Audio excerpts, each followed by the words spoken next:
ठाण्यातील मुंब्रा परिसरात आज भरदिवसा गोळीबाराचा थरार घडला. मुंब्रा बायपासवरील शिवाजीनगर भागात असलेल्या लाल किल्ला हॉटेलजवळ अज्ञातांनी बेछूट गोळीबार केला. या गोळीबारात एका व्यक्तीचा मृत्यू झाला असून 3 जण गंभीर जखमी झाल्याची प्राथमिक माहिती समोर आली आहे. या घटनेमुळे परिसरात दहशतीचं वातावरण निर्माण झालं असून पोलिसांचा मोठा ताफा घटनास्थळी दाखल झालाय. मिळालेल्या माहितीनुसार मुंब्रा बायपास मार्गावर शिवाजीनगर भागात हॉटेल लाल किल्ला आहे. या वर्दळीच्या ठिकाणी अचानक गोळीबाराचा आवाज आल्यानं नागरिकांची एकच पळापळ झाली. इथे काही अज्ञातांनी अंधाधुंद गोळीबार केला.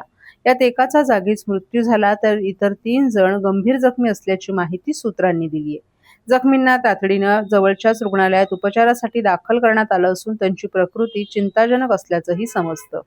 हा गोळीबार नेमका कोणत्या कारणातून झाला याचं अधिकृत कारण अद्याप समोर आलं नाही. मात्र घटनास्थळावरील प्रत्यक्षदर्शींनी दिलेल्या प्राथमिक माहितीनुसार हा प्रकार गँगवॉरमधून घडला असण्याची शक्यता वर्तवण्यात येत आहे.